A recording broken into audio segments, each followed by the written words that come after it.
red sun. There'll be peace when you are done. Lay your weary head to rest. Don't you cry no more.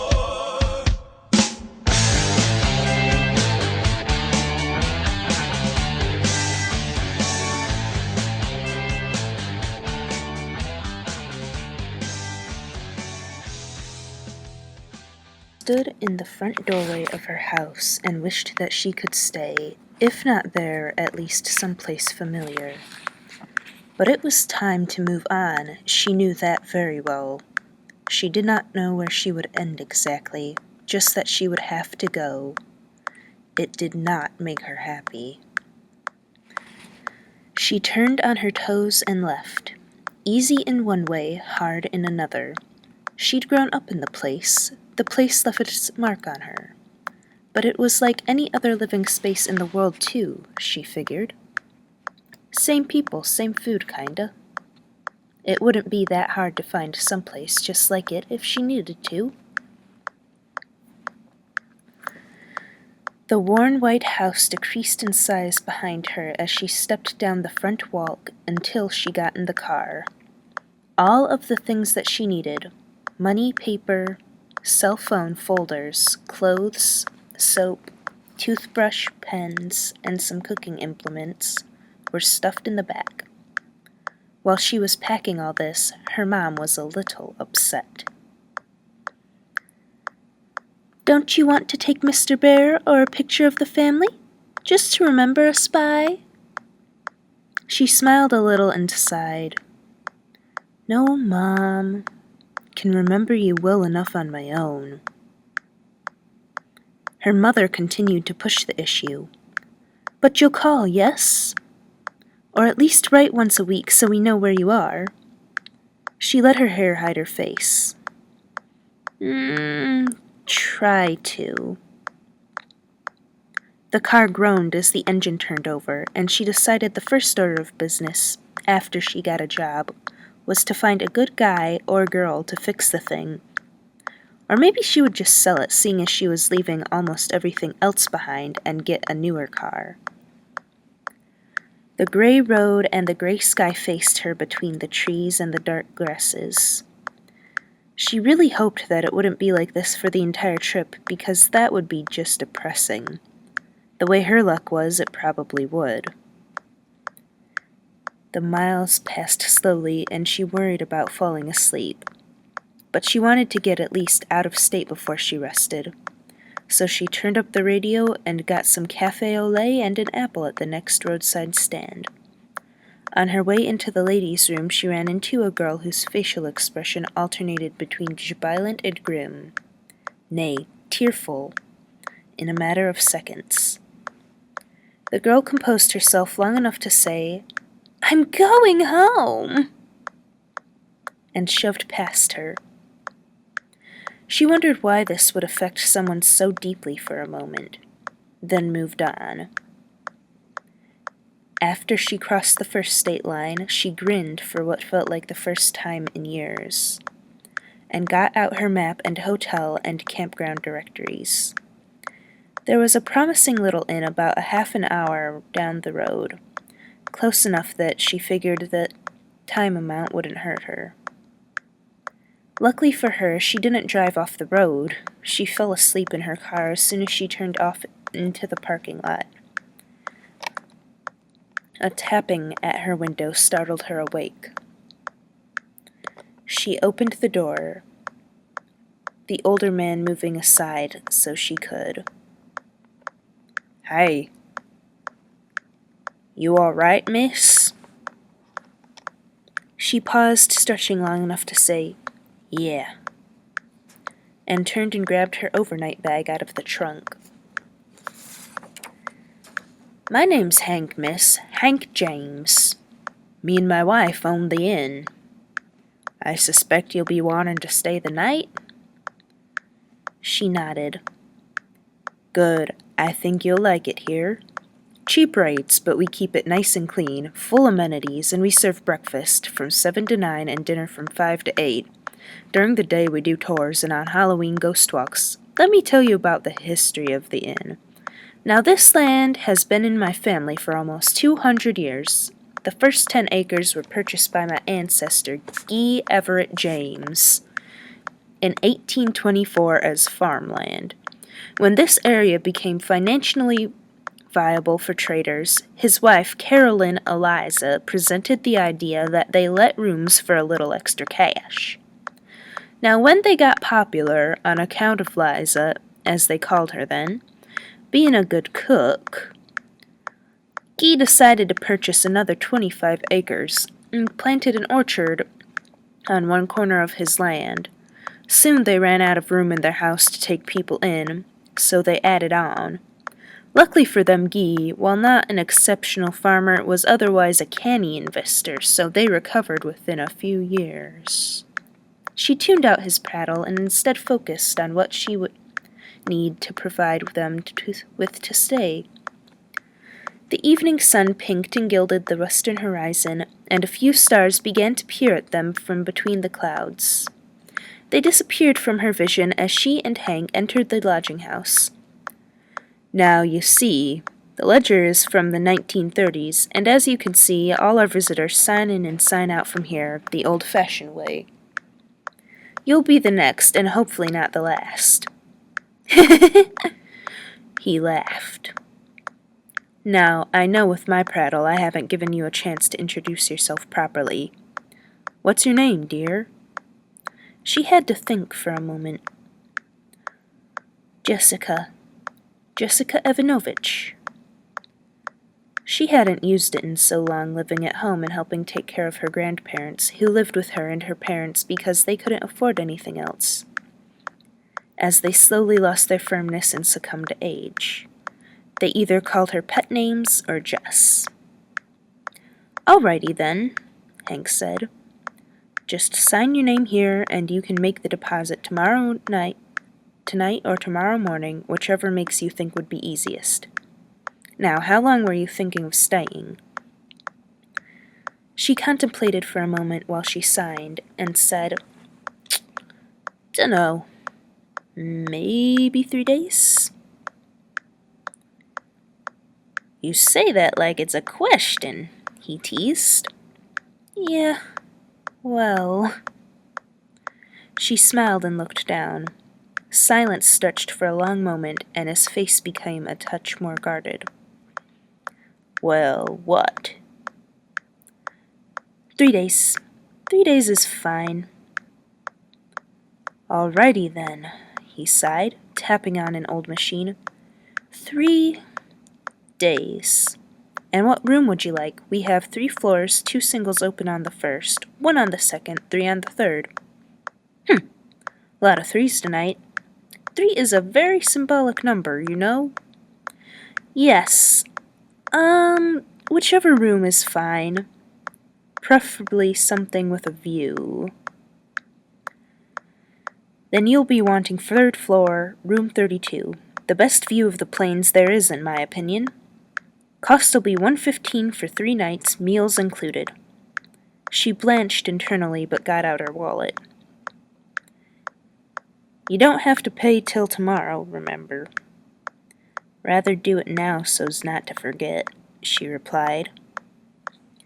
All right, your choice. Cash? She nodded and counted out the bills. All right, well, here's your key. Here's a brochure for other local attractions, and the room number is on the key. Now, do you need anything else? She shook her head and began to walk towards the grand staircase, then stopped.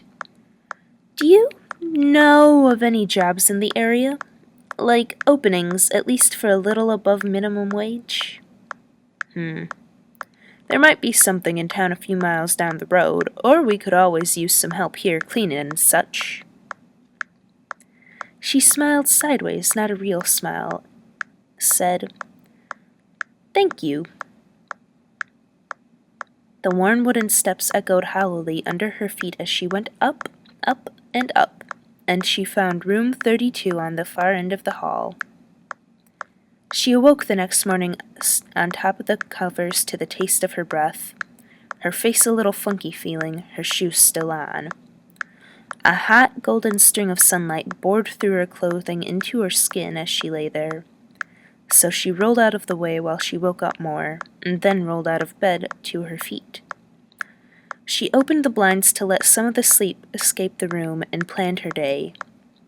Step 1. Look for a job. Revision. Step 1. Clean up and dress in newer, nicer clothes, because potential employers like that, right? Step 2. Look for a job. Step 3. Decide to take the job or not, thereby deciding to stay or not. So she did those things and went to the first floor. A woman, presumably Hank's wife due to her age and the name on her name tag, D. James, called to her. "Have you had breakfast yet, dear?" She stopped mid-stride. Usually no one took any concern whether she ate or not, as long as they were taken care of. Taking care of them involved telling the truth, so she did. "Nope." "Did you plan on eating?" She shook her head. "Not enough money to buy breakfast. Maybe I'll have lunch later." Hank's wife shook her head. No, come into the dining room. It's complimentary with the room." Dee thought to herself, "I bet she's a flighty thing. Better choose how to be kind without scaring her off. She needs some care for sure." I'll ignore that. Well, she may have forgotten that we offer free meals. Oh yeah, sure. Mom never even gave her breakfast without giving her a list of things to do, which she usually did because she had to. She followed D. James down to a set of doors, and she usually didn't eat because she wasn't usually hungry, but this morning she was. So she ate. Later, she was discouraged as she went around town looking for a job. She had parked the car in the town hall lot to save gas and went on foot. About a quarter of the 20 or so storefronts were empty, better than many towns she'd passed through, but still not as good as it should be. But that's how it was. Each time she went into a store, they shook their heads at her and said, "Not enough business," or handed her a paper application and told her, "Good luck." "Well, that was a failure," she remarked to herself as she parked in the gravel lot of the inn. "No job, just about enough money for gas, maybe to get into the next state. Maybe she ought to take that job Hank James had mentioned. Or not." She got out of the car and went to her room, where she remained, filling out and editing the applications, then dozing until the next morning. When, her stomach grumbling, she went to eat in the dining room again.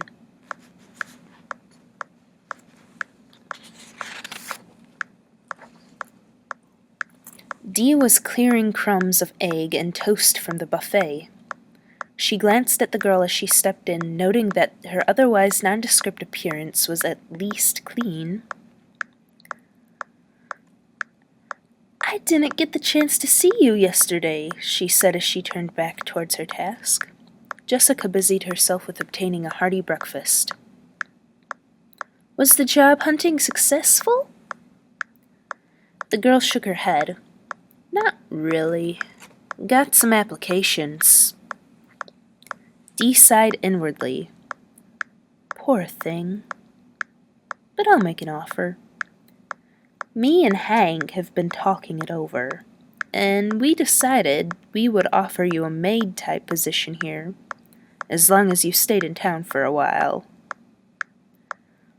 Wouldn't hurt to have extra help tall, she thought. Yeah, I'll think about it." Later, she turned in the applications and decided that it might be expedient to scope out the area. It turned out the next town up, north, was a college town. She got out to walk around the campus and encountered a group of protesters around the corner of an academic building. They held signs declaring that everyone was doomed.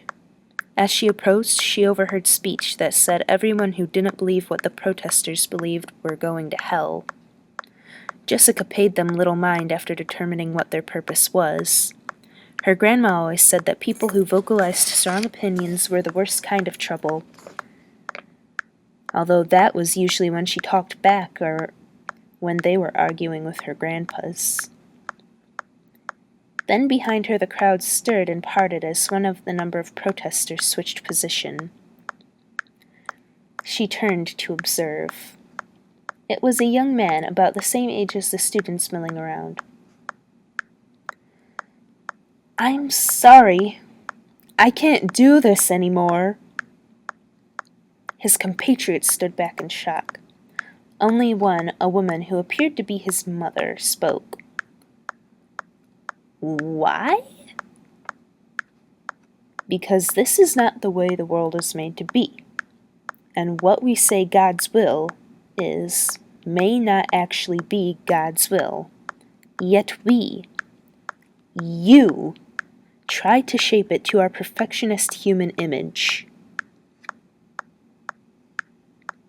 You have betrayed us, your family, and defied the will of God."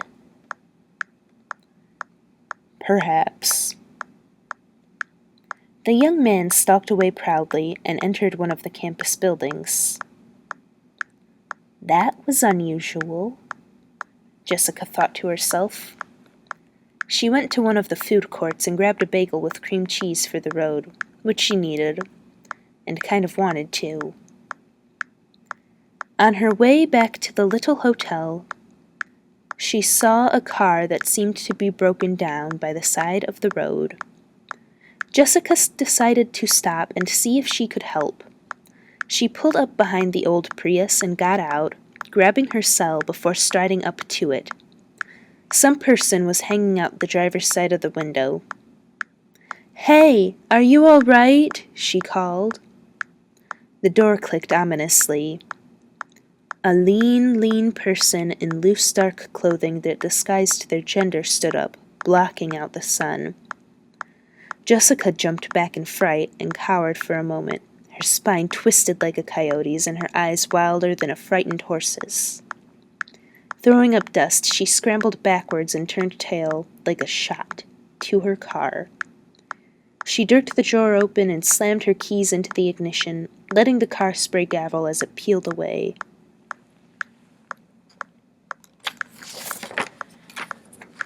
Mary shook out his hair and sighed, rubbing the paisley pattern on his sleeves. He had been on his way to work when his car's engine had shut down, and at the same time he got a call from the hospital saying that the latest addition to his family was being born, using up the last of his cell battery. With no charger, he couldn't call anyone to pick him up and fix his car. He was stuck on the side of the road until someone was actually brave enough to come and help him, which would be unusual, considering. He knew his height and appearance tended towards menacing, but he was probably one of the least likely persons to harm another living being, without provocation anyway. When it came to family and friends, he was a bit of a mama bear, fiercely protective and endlessly caring. He supposed he would have to just wait until rush hour, and people were willing to pick him up.